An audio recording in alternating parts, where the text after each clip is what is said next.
Of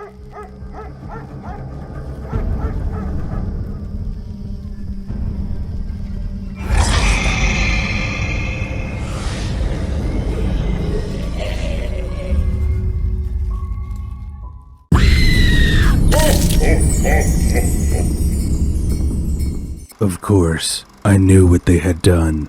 The only reason to live all that time was that those bastards were trampling the earth, breathing the air, breeding, and devouring alcohol as if nothing had happened. I will never forget that day, and even on my deathbed, I will remember their names. Sometimes it happens so that when you hardly feel happy, you have no time to enjoy the euphoria of realizing your own greatness. On Christmas Eve, I bought a 2-meter tall pine from the lumberyard. I had usually been satisfied with artificial ones before, but this year, I wanted the holiday to be special. My son came for the vacation. What other things a lonely widower could wish for? Only God knew that the next day, my life would change in such a horrible way. "Hi, Dad. I'm finally home," Max replied cheerfully, dropping his bag in the hallway. He was in his 3rd year of economics. "What's up, son? How are your studies going? Don't I have to blush for you?" I asked with a smile, knowing that Max was a brilliant student. "Don't worry about it. I passed my exams with flying colors, got a better scholarship, and my teachers are impressed with my results. Now we can have a rest," replied Max, staring at the screen. In his free time, he liked to do video editing and even kept his own blog. Suddenly, a flash of pain pierced my head. It came out of nowhere, threatening to rip my throbbing brain to shreds. I leaned my palms against my temples, trying to keep the horrible spasm at bay. The pain was so intense that it felt like something was pressing against my eyes from the inside, and soon they might pop out like ping pong balls. "What's wrong with you, Dad? Are you sick?" My son asked excitedly, putting his arm around my shoulders. I didn't know what to answer. I couldn't tell him that there was an active volcano in my head, or that my gray matter had become cramped in the prison of my skull. "No, Max. It's okay. I'll take a pill and everything will go back to normal." I lied, realizing that there was no way to make the pain go away. My son believed my lie at once, as if he was not 22, but 5 years old at most. I decided not to show my sour face in front of Max, so I went into my bedroom and sat down on the couch. "It really has started again. No way. Why now? And why in God's name was it gone for so many years?"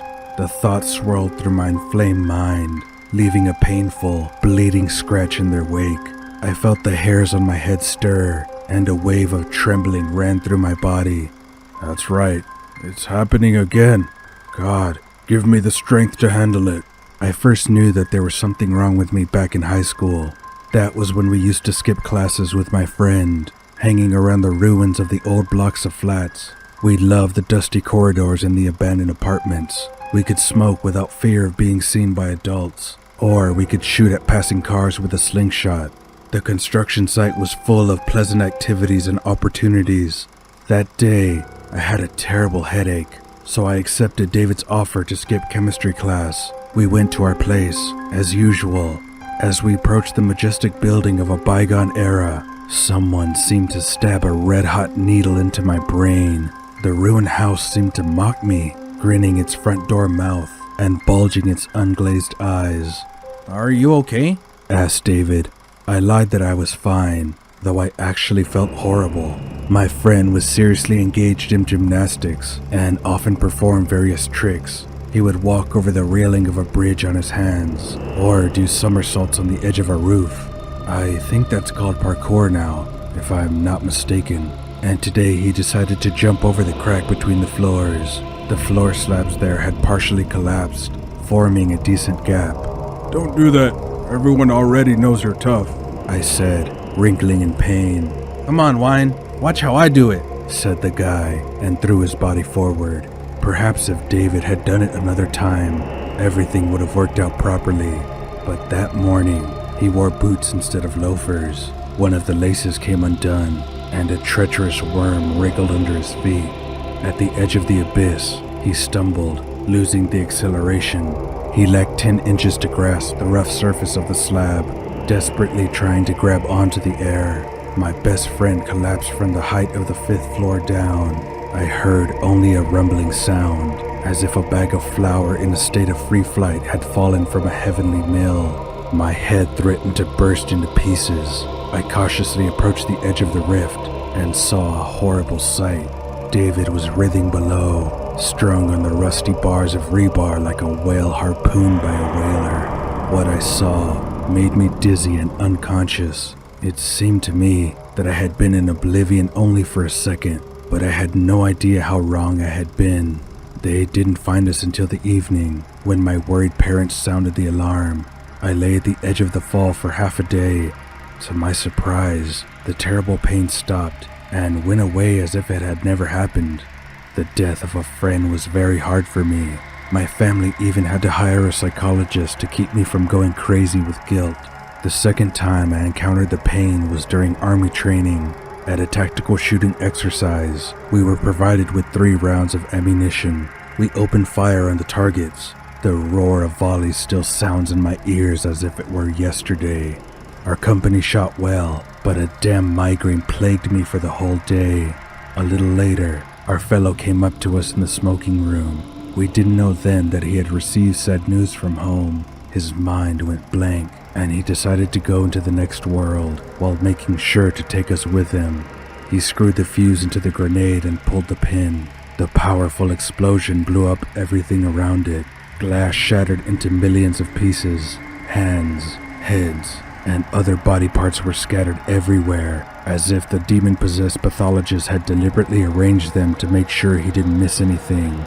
Someone was writhing in pain, clutching bleeding wounds with stumps of their hands. Alarm sirens and the groans of the wounded were heard everywhere. Blood trickled from the walls and ceiling. Drops of it made an ominous sound that resounded in my brain. The only thing that saved me from death was that I had stepped out into the courtyard at the moment of the explosion. I don't know what happened to me, but the pain went away as if it had never happened. The last time I had an attack was 17 years ago, when my wife died. Inoperable lung cancer was slowly killing her from the inside. Excruciating, terrible pain had taken over her body. First, her hair fell out, and then her teeth.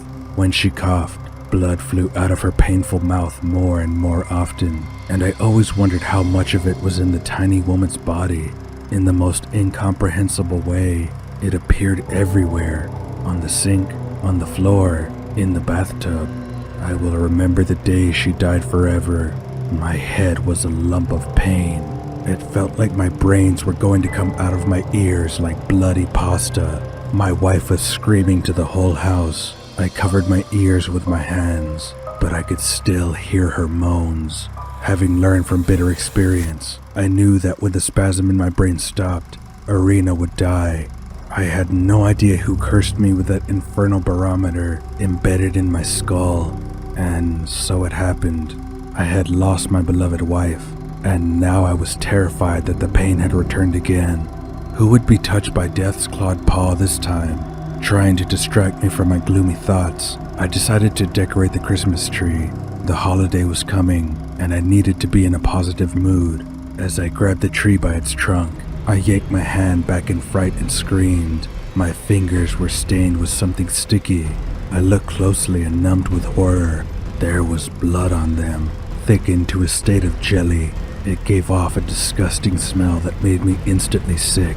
It wasn't a Christmas tree at all, but a stick with severed human arms grafted onto it instead of branches. What's wrong? Got another headache? Leave it. I'll set it up myself, Max said excitedly. I looked at my son with a frantic look. Can't he see anything? Or have I completely lost my mind? But the tree had really gone back to normal and smelled like forest pine instead of stale blood. What's happening to me? I grabbed my head and cried. Come on, Daddy. Don't be so gloomy. We'll make it all better, said my son, and started decorating the tree. Eventually, I popped a couple of painkillers in me and was able to drive the migraine back into the cage for a while. The next morning, Max and I went to the supermarket. It was less than a week until Christmas, but in our house, even a cockroach could starve to death. It was fun and for joy. We bought up probably half of the supermarket. Already at the checkout, I saw the holiday masks. I put one on myself and gave the other to my son. Mine was the red cheek face of Santa Claus, and Max got a sidekick elf. Daddy, take a picture of me. I'll post it on Insta, or even please my subscribers on the channel. I happily complied with my son's request, not yet knowing that it would be the last one in his life. We were walking through the crosswalk, talking excitedly. If I hadn't held up at the entrance with those damn masks, we wouldn't have ended up in the middle of the road at that exact moment. A white, tinted Lexus was speeding from downtown. It was like a devil's chariot floating out of the underworld. I saw the danger with my side vision, and my head instantly sank into an abyss of pain. Blood dripped from my eyes, ears, and nose. I almost lost consciousness, but still saw with clarity how the SUV rammed my son with its predatory body. They say the impact was so strong that pieces of flesh were found even under the hood, where they flew under pressure through the grille. The collision shattered the windshield. Max was literally broken in half.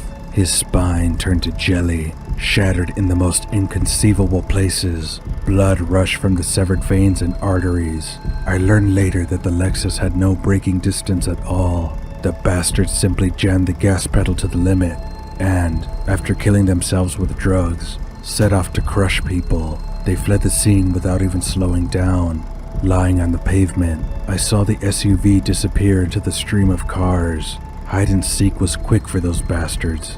They wanted to flee the city, but they went off the road. The airbags worked without fail, and my son's killers escaped death again. I didn't know yet that they were sons of rich parents.